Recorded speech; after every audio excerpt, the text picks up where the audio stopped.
Uingereza imechukua hatua muhimu katika kuongeza uwezo wa kijeshi wa Ukraine kwa kuruhusu baadhi ya teknolojia za siri zinazotengenezwa nchini Uingereza zitumike katika uzalishaji wa makombora ya Scalp nchini Ukraine. Scalp ni jina la Kifaransa la kombora linalojulikana nchini Uingereza kama Storm Shadow na limetengenezwa kwa ushirikiano wa Uingereza na Ufaransa kupitia kampuni ya MBDA. Hatua hii si suala la kuipa Ukraine makombora machache zaidi pekee. Kinachofanya uamuzi huu kuwa muhimu ni mpango wa kuanzisha uzalishaji wa makombora hayo ndani ya Ukraine. Kiev na Paris wanataka kuanzisha uzalishaji huo kabla ya mwisho wa mwaka, ingawa uwezo mkubwa wa uzalishaji unaweza kuchukua muda kujengwa. Scalp ni kombora la masafa marefu linalorushwa kutoka kwenye ndege za kivita. Lina uwezo wa kufikia umbali wa hadi takriban kilomita 550 na kubeba kichwa cha vita chenye uzito wa karibu kilo 400. Mfumo wake wa urambazaji unachanganya taarifa za ndani ya kombora, GPS na ufuatiliaji wa mandhari ya ardhi. Pia lina teknolojia ya infrared na utambuzi wa malengo unaosaidia kuliongoza kuelekea shabaha kwa usahihi mkubwa. Hapo ndipo umuhimu wake kwa Ukraine unapojitokeza waziwazi. Katika vita vya sasa, Ukraine imewekeza sana katika drones za masafa marefu zinazoweza kushambulia vituo vya mafuta, maghala na miundombinu mingine ndani ya Urusi. Lakini drones nyingi hazina uwezo sawa na kombora la Scalp katika kupenya na kuharibu malengo yaliyolindwa kwa nguvu, hasa bunkers, vituo vya uongozi na miundombinu ya kijeshi iliyojengwa chini ya ardhi. Scalp pia imeundwa kuruka kwa kutumia mandhari ya ardhi kama kinga dhidi ya mifumo ya ulinzi wa anga. Hii inaweza kuifanya kuwa tishio kubwa zaidi kwa baadhi ya malengo muhimu ya kijeshi kuliko silaha nyepesi za mashambulizi. Lakini swali kubwa ni hili, je, kupewa teknolojia ya uzalishaji kutabadilisha kabisa uwezo wa Ukraine? Jibu ni kwamba inaweza kusaidia kwa kiwango kikubwa, lakini si mara moja. Tatizo kubwa la Ukraine si teknolojia pekee. Ni uwezo wa kuzalisha makombora mengi kwa kasi, kupata vifaa muhimu, kulinda viwanda dhidi ya mashambulizi ya Urusi na kuhakikisha ndege zinazobeba makombora hayo zinaendelea kufanya kazi vizuri. Hii ndio sababu uamuzi wa Uingereza wa kuondoa usiri kwenye teknolojia ya baadhi ya vipengele vya makombora ni muhimu zaidi. Bila taarifa hizo, Ukraine ingekuwa na changamoto kubwa katika kutengeneza toleo lake la Scalp kwa kujitegemea. Kwa upande mwingine, Moscow tayari imeitikia kwa hasira. Kremlin imesema Uingereza inashiriki katika vita na inaongeza mafuta kwenye moto. Kauli hizi zinaonyesha kwamba Urusi inaiona hatua hiyo si kama msaada wa kawaida wa kijeshi, bali kama ongezeko la moja kwa moja la uwezo wa Ukraine kushambulia maeneo ya mbali zaidi mwa Urusi. Na hapo ndipo hatari ya kupanuka kwa mvutano kati ya Urusi na Uingereza inapojitokeza. Kadri Ukraine inavyopata uwezo wa kutengeneza silaha za masafa marefu ndani ya nchi, ndivyo utegemezi wake kwa usambazaji wa makombora kutoka nje unavyoweza kupungua. Kwa muda mrefu, hii inaweza kuipa Kiev uwezo wa kuendelea na kampeni za mashambulizi ya masafa marefu, hata kama baadhi ya nchi washirika watapunguza usaidizi wao.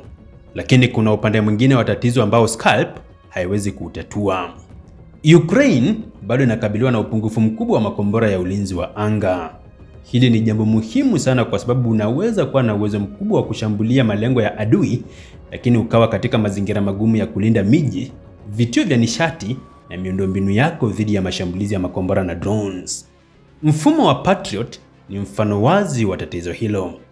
Ukraine imekuwa ikihitaji interceptor zaidi ili kuzuia makombora ya Urusi, lakini upatikanaji wa makombora hayo umekuwa changamoto kubwa. Kwa hiyo kuna pengo linaloonekana. Ukraine inaongeza uwezo wake wa kushambulia kwa umbali mrefu, wakati bado inapambana kupata uwezo wa kutosha wa kujilinda dhidi ya mashambulizi ya anga. Wakati huo huo, Ukraine yenyewe imeanza kuonyesha kwamba haitaki kutegemea kabisa silaha za magharibi. Mfano mkubwa ni kombora la FP5 Flamingo lililotengenezwa na kampuni ya Ukraine ya Firepoint. Kombora hilo limeripotiwa kuwa na uwezo wa kufikia takriban kilomita 3000, umbali ambao unaweza kuwezesha Ukraine kushambulia malengo yaliyo ndani kabisa ya eneo la Urusi. Hii inaonyesha mabadiliko makubwa zaidi katika mkakati wa Ukraine. Badala ya kulenga tu mstari wa mbele, Kiev inajaribu kugeuza ukubwa wa eneo la Urusi kwa udhaifu wake. Kadri Ukraine inavyoweza kuongeza idadi ya malengo inayoweza kuyafikia, ndivyo Moscow inavyolazimika kutawanya mifumo yake ya ulinzi wa anga katika maeneo mengi zaidi. Hata hivyo, Hii haimaanishi kwamba Ukraine inaweza kuushinda uwezo wa kijeshi wa Urusi kwa makombora machache ya masafa marefu.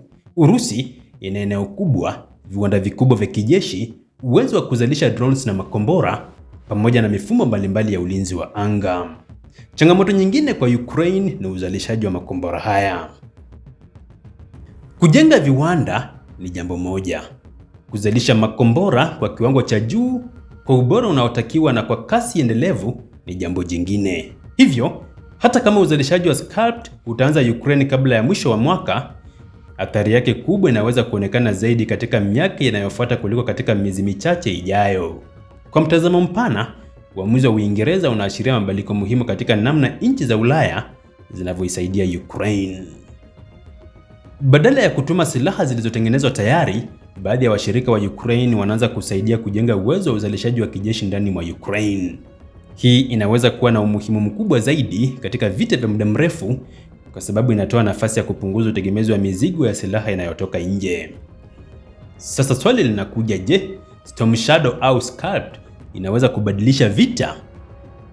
Scalp inaweza kuongeza kwa kiasi kikubwa uwezo wa Ukraine kushambulia malengo muhimu ya kijeshi ndani ya umbali mrefu, lakini haitakuwa silaha ya miujiza. Nguvu yake kubwa inaweza kuwa katika mchanganyiko wa vitu vitatu: uzalishaji wa ndani wa Ukraine, kuongezeka kwa drones za masafa marefu, na maendeleo ya makombora ya ndani kama Flamingo. Ikiwa Ukraine itaweza kuongeza uzalishaji wa silaha hizi huku ikiendelea kupata mifumo ya kutosha ya ulinzi wa anga, basi Moscow inaweza kukabiliwa na changamoto kubwa zaidi ya kulinda miundombinu yake ya kijeshi na kimkakati katika eneo kubwa la Urusi.